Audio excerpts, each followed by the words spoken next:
घनाकृती आणि फासा बघत होतो आपण.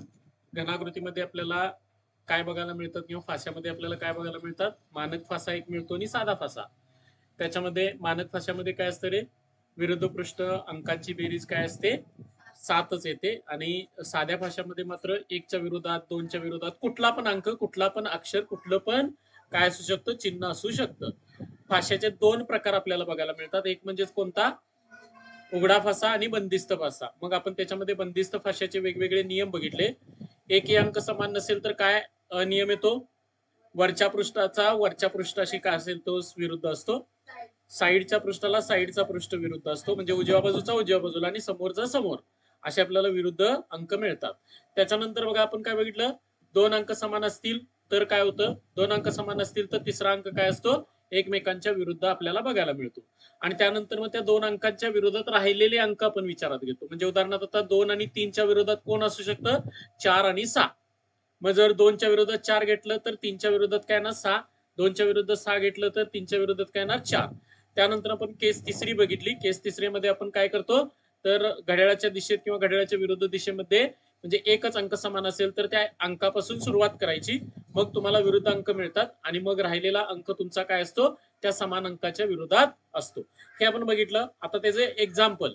या एक्झाम्पल मध्ये बघा आपल्याला काय दिसतंय? तर इथं सुद्धा 5 टिपके आहेत. बघा थोडक्यात आपण काय म्हणू शकतो? इथं पण 5 टिपके आहेत. हे 5 अंक झाला. इथं किती आहेत रे? 2 टिपक्या. इथं किती आहेत? 3. इथं किती आहेत बघा रे? 4 टिपक्या. त्यानंतर इथं आहेत 2 आणि इथं किती आहेत बघा रे? 5. म्हणजे बघा थोडक्यात आपल्याला काय दिसतंय रे? 2 आणि 5 समान आहे ना? हे बघा इथं 2, इथं 5 आहे आणि इथं 2 आहे. इथं 5 आहे, इथं 2 आहे. म्हणजे 2 अंक समान झाले. मग 2 अंक समान असतील तर आपल्याला माहित आहे काय? 2 अंक समान. त्यावेळी काय असतं रे? शिल्लक राहिलेले अंक एकमेकांच्या विरोधात असतात. म्हणून बघा 3च्या विरुद्ध कोण येणार? 3च्या विरुद्ध कोण येणार? 4. झालं बघा. याच्यामध्ये तुम्हाला हेच काढायला सांगू शकतात. 3च्या विरुद्ध 4. मग अजून राहिलं कोण रे? 2 आणि 5च्या विरोधात आपल्याला पाहिजे. मग 2च्या विरोधात काय होऊ शकतं? 2 आणि 5. राहिलं कोण आता सांगा? 1 आणि 6. म्हटल्यानंतर बघा 2च्या विरुद्ध जर 1 घेतलं तर 5च्या विरोधात कोण येणार रे? 6. आणि जर 2च्या विरोधात तुम्ही जर 6 घेतलं तर 5च्या विरोधात कोण येणार? 1. बघा हे तुम्हाला डोक्यात राहिलं पाहिजे. मग आता कुठलं पण सांगू देत की आपल्याला विरोधात काढायला, काय फरक पडणार आहे का? नाही. लक्षात ठेवा, जर नियम व्यवस्थित माहित असेल तर काही फरक पडणार नाहीये. इथं बघा तुम्हाला 4 घनाकृती दिलेल्या आहेत. तर 4 घनाकृती अशा जर दिलेल्या असतील ना, आपण एक काम करायचं. काय काम करायचं? अशा 2 घनाकृती शोधायच्या की त्यांच्यामध्ये एकच अंक समान आहे.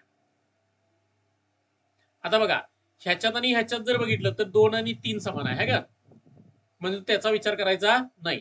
त्याच्यानंतर बघा आपण याचा आणि याचा विचार केला तर याच्यामध्ये 2 अंक समान आहेत बघा, आहेत काय? 6 मग लक्षात ठेवायचं की आपण पहिला आणि दुसरा जर बघितला, पहिला आणि दुसरा म्हणजे याचा आणि याचा विचार केला तर याच्यामध्ये 5 हा एकच अंक समान आहे का? 5 हा एकच अंक समान आहे. मग आपण माहित आहे घड्याळाच्या दिशेत किंवा घड्याळाच्या विरुद्ध दिशेत जायचं. काय होणार रे? 5, त्याच्यानंतर कोण येणार? 3, त्याच्यानंतर कोण येणार? 2. इकडे पण सुरुवात करायची. 5 नंतर काय येणार? 4, 4 नंतर काय येणार? 6. 5 नंतर 4, 4 नंतर काय येणार? 6. आता बघा तुम्हाला इथं तर विरुद्ध दिसायला लागले, 3च्या विरुद्ध 4. परंतु आता हे जरासं आपण काय करून बघायचं? याचा पडताळा करून बघायचा. 3च्या विरुद्ध कोण आलं? 4. आणि 2च्या विरुद्ध कोण आलं? 2च्या विरुद्ध किती आलं? 6. म्हटल्यानंतर 100% 5च्या विरोधात कोण असणार आहे? 1. ओके. मग आता बघा याचा पडताळा कसा करून बघणार आपण? तर याचा पडताळा बघण्यासाठी ना आपल्याला ह्याच्यामध्ये बघा, ह्याच्यात आणि ह्याच्यात काय सामायिक आहे रे? 4 आणि 6 ना. बघा मी थोडासा कलर बदलतो म्हणजे आपल्याला क्लिअर करता येईल. तर मी एक वेगळा कलर इथं विचारात घेतो.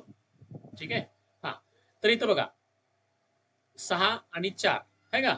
तसं इथं पण बघा 6 आणि 4. आता मला सांगा 2 अंक जर समान असतील तर आपल्याला माहित आहे की शिल्लक राहिलेले अंक एकमेकांच्या विरुद्ध. ह्या आकृतीत ह्या आकृतीत कोण कोणाच्या विरुद्ध असणार आहे रे? 1च्या विरुद्ध कोण असणार आहे? 5 किंवा 5च्या विरुद्ध 1. म्हणजे आपलं जे इथं उत्तर आलंय ते बरोबर आहे. लक्षात येते का? पडताळा करून बघायचा, चेक करायचं म्हणजे प्रॉब्लेम मिटतो आपला. त्याच्यानंतर बघा आणि कुणामध्ये बघू शकतो रे आपण? अनेक आपण आता वेगळा कलर घेऊया आणि त्यानुसार चेक करूया. ठीक आहे. मी याच्यामधला घेतो निळा कलर. ठीक आहे. आता बघा पहिला आणि तिसऱ्यामध्ये इथं काय दिसते रे? 2 आणि 3. इथं पण काय रे? 2 आणि 3 म्हणजे 100% 5च्या विरोधात कोण आहे? 1. शिल्लक राहिलेला अंक काय असतो? एकमेकांच्या विरुद्ध. म्हणजे हे बरोबर आहे. लक्षात आलं का?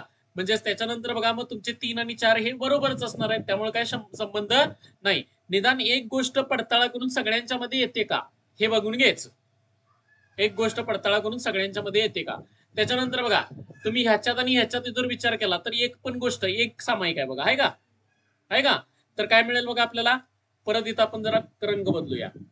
रंग बदलून आपण थोडासा विचार घेऊया. ठीक आहे. येलो कलर घेतो.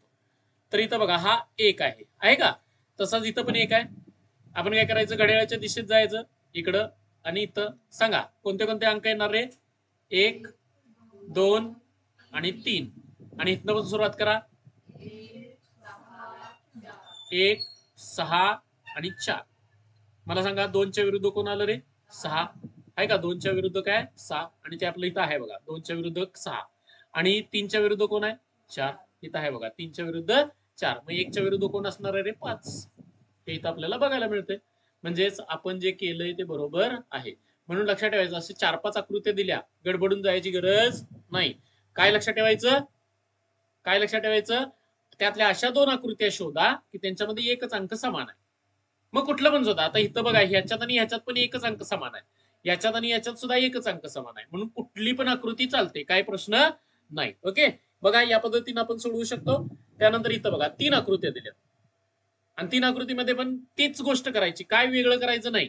आता बघा ह्याच्यात जर तुम्ही बघितलं 3 आणि 6 इथं पण 3 आणि 6 2 अंक समान येत आहेत. बरोबर आहे का? त्याच्यानंतर बघा याच्यात आणि याच्यात बघा ह्याच्यामध्ये काय येतंय 3 आणि 5 ह्याच्यामध्ये पण काय 3 आणि 5 2 अंक समान येतात. आता याच्यात आणि याच्यात बघा याच्यात आणि याच्यात कोणते अंक समान येतात रे? फक्त 3 येतोय बघा. आहे का? फक्त 3 अंक समान आहे. म्हणून 3 पासून सुरुवात करा.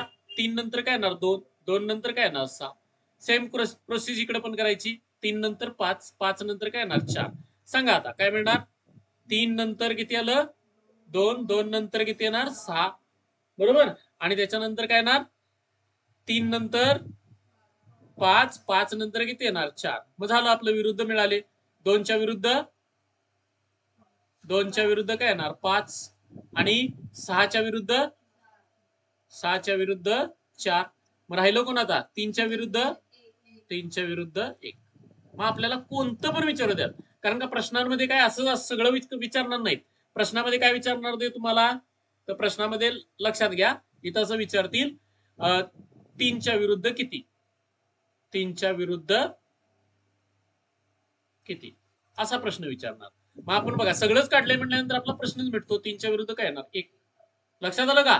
त्याच्यानंतर बघा आणि परत आहे बघा तसलंच गणित. काय करायला पाहिजे तर सांगा. असे 2 ठोकळे शोधा की त्यांच्यामध्ये एकच गोष्ट समान आहे. याच्यात आणि याच्यात काय समान आहे बघा? याच्यात काहीच समान नाही. त्याच्यानंतर याच्यात आणि याच्यात काय समान आहे का? आहे. 2 गोष्टी समान आहेत. पहिल्यांदा त्या गोष्टी बघा. याच्यात आणि याच्यात काय समान आहे? ह्या 2 गोष्टी समान आहेत. ओके.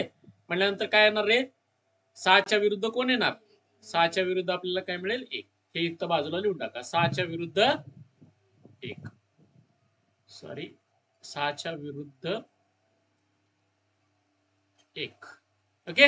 आता बघा दुसरी गोष्ट काय करणार? 6च्या विरुद्ध तरी 1 मिळाला आपल्याला. आता इथं आपण डायरेक्ट काढू शकतो. आता बघा याच्यानंतर आपण याच्यामध्ये पण घेऊ शकतोय बघा. कुठं? इथं या 1 आणि इथं 1 आहे का? त्यामुळे बघा आपण आता हे काढून टाकतो मी. इथं सामायिक 1 आला. मग आपण काय करणार आहे? 5 आणि 4. ओके.